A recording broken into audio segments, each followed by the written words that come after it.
BNP নেতা জনাব তারেক রহমান সাহেব যেভাবেই হোক আর যে কারণেই হোক তিনি হাঁ ভোটের পক্ষে ক্যাম্পেইন করতে বাধ্য হয়েছেন। আর অর্থ হলো তিনি গণভোটের প্রতি এবং হায়ের প্রতি তিনি কমিটমেন্ট ব্যক্ত করেছেন, অঙ্গীকার ব্যক্ত করেছেন। অঙ্গীকার করে ক্ষমতায় যাওয়ার পরে এখন আপনি পিছলায় যাবেন, ছাই দিয়ে ধরতে হবে।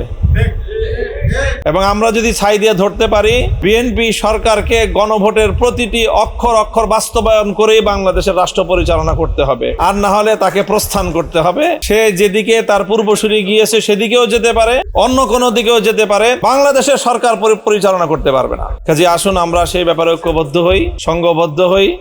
শহীদদের রক্তের প্রতি আমাদের যে দায়বদ্ধতা আছে, জুলাই বিপ্লবের আকাঙ্ক্ষা বাস্তবায়ন করতে হবে।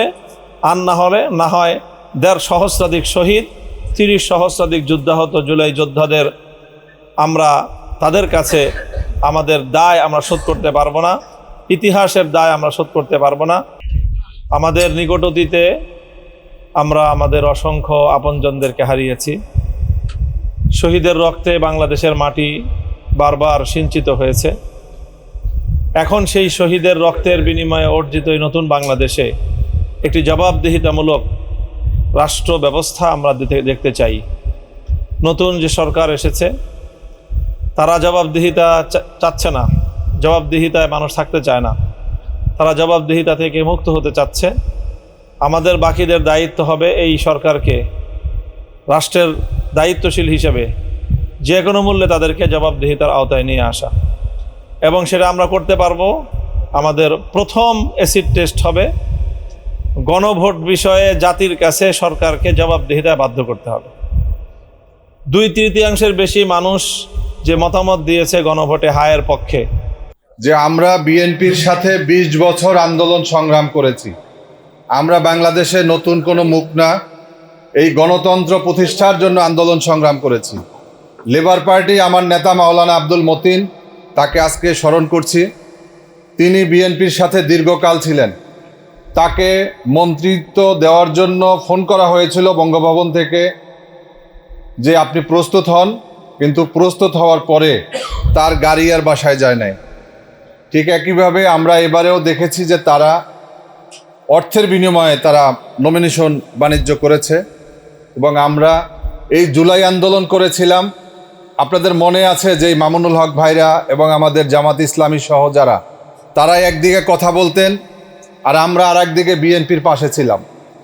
কিন্তু তখন আমাদের বিশ্বাস ছিল যে বিএনপি যদি ক্ষমতায় আসে হয়তো বাংলাদেশের তারা তাদের কমিটমেন্ট রক্ষা করবে। কিন্তু যখন বুঝতে পেরেছি যে এই বিএনপি আস্তে আস্তে আওয়ামী লীগ হয়ে যাচ্ছে, 5 তারিখের পরে তাদের মুখ থেকে যেই বাণীগুলো বের হচ্ছে সেগুলো সব আওয়ামী লীগের অমীয় সুধা, যার কারণে আমরা একটা পর্যায়ে বিএনপি থেকে আমরা সরে গিয়েছি।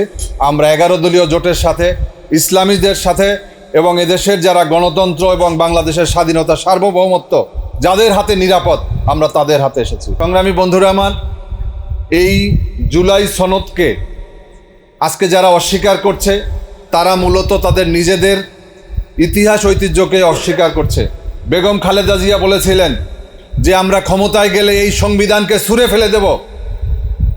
আর ঐকমত্য কমিশনেও বলা হয়েছিল যে 72-এর সংবিধানে আমরা ফিরে যেতে চাই না, আমরা নতুন সংবিধান চাই।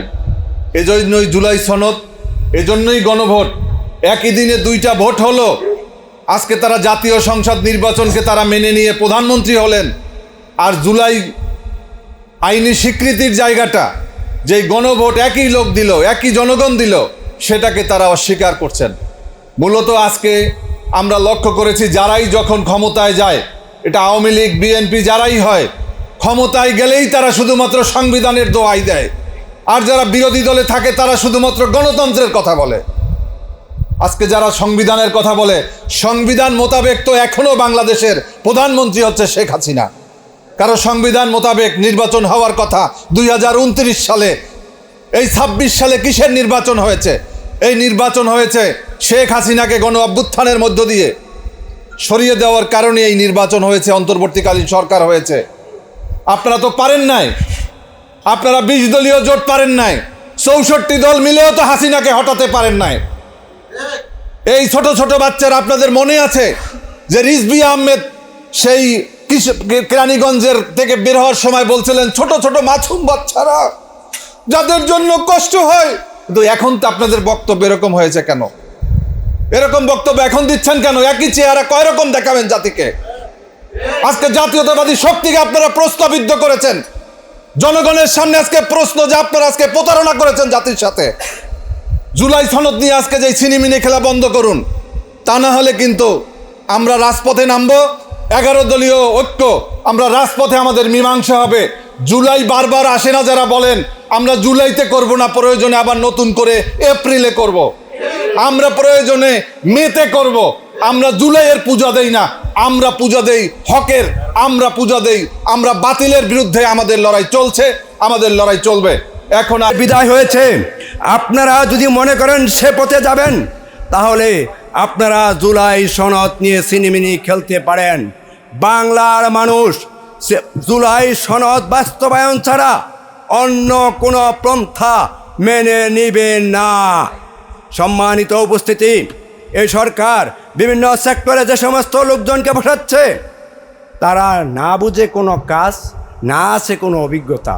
যেমন ঢাকা উত্তরে সিটি কর্পোরেশন একজনকে বসিয়ে দিয়েছেন, এসে বলতেছেন যে ফান্ডে মাত্র 25 কোটি টাকা আছে, আমি কিভাবে চালাবো? একদিন পরেই বিদায়ী মেয়র বলে, প্রশাসক বলে গেলেন, আমি তো 12.5 কোটি টাকা রেখে এসেছি। উনি 25 কোটি টাকা পেল কোথায়? 22 দিনের ভিতরে ব্যালেন্স টাকা হাওয়া হয়ে গেল সিটি কর্পোরেশন থেকে। 22 দিনে যদি একজন লোক 1200 কোটি টাকা খাইতে পারে, তাহলে 5 বছরেও সে কী করবে আল্লাহ জানে। সম্মানিত উপস্থিতি, ওরা যদি মনে করে লুটপাটের রাজত্ব আবার কায়েম করবে, বাংলার মানুষ সেই সুযোগ তাদেরকে দিবে না। আমি হুঁশিয়ারি উচ্চারণ করছি, এগুলি বন্ধ করুন। ভালো কাজ করলে তারেক রহমানের নির্দেশ, খারাপ কাজ করলে তারেক রহমান জানে না। এটা তাদের কর্মীদের অ্যাক্টিভিটিস। এই অ্যাক্টিভিটিস থেকে তারেক রহমান সহ সবাইকে বেরিয়ে আসার জন্য আহ্বান জানিয়ে আমি আমার বক্তব্য এখানে শেষ করছি। আসসালামু আলাইকুম রহমতুল্লাহি বারকাতুহু। অসংখ্য ধন্যবাদ আপনার মূল্যবান বক্তব্যের জন্য। আমাদের মাঝে ইতিমধ্যেই উপস্থিত হয়েছেন নেজামে ইসলাম পার্টির মহাসচিব মাওলানা মুসা বিন ইজাহার। আরও উপস্থিত হয়েছেন বাংলাদেশ খেলাফত আন্দোলনের নায়েবে আমির মাওলানা মুজিবুর রহমান হামিদি। আরও উপস্থিত হয়েছেন বিশেষ অতিথি হিসেবে এবি পার্টির চেয়ারম্যান মুজিবুর রহমান মঞ্জু। আপনাদের সবাইকে ধন্যবাদ জানাচ্ছি এবং কৃতজ্ঞতা জানাচ্ছি। এখন সংক্ষিপ্ত বক্তব্য রাখার জন্য বিনীতভাবে অনুরোধ জানাচ্ছি নেজামে ইসলাম পার্টির সম্মানিত মহাসচিব মাওলানা মুসা বিন ইজাহার।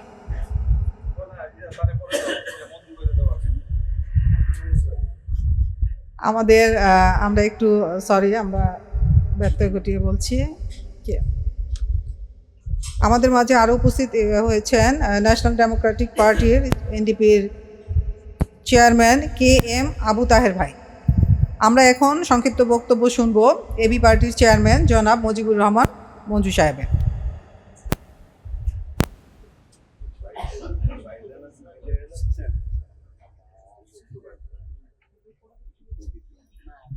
বিসমিল্লাহির রহমানির রহিম। সবাইকে সশ্রদ্ধ সালাম এবং মাহে রমজানের শুভেচ্ছা জানাচ্ছি। ইরানে হামলা হচ্ছে ঠিক আছে, কিন্তু ইরান ভাইয়ের ইফতার পার্টি কিন্তু থেমে নাই। আমি আজকে অত্যন্ত ধন্যবাদ এবং কৃতজ্ঞতা জানাই যে এরকম একটা আয়োজনে আমরা সবাই সামিল হতে পেরেছি। যদিও কিছুটা আদবের খেলাফ করে আমাকে একটু যেতে হবে। তো আমরা যে বিষয়টা বলতে চাই সেটা হলো যে দেশে একটা নতুন রাজনৈতিক প্রেক্ষাপট তৈরি হয়েছে। সেখানে আমাদের আসলে প্রত্যাশা কী ছিল? এখানে আমি সর্বশেষ বক্তার বক্তব্য যেটা শুনলাম এবং সব জায়গাতে একই রকম, যেটা আশাভঙ্গের একটা আলোচনা।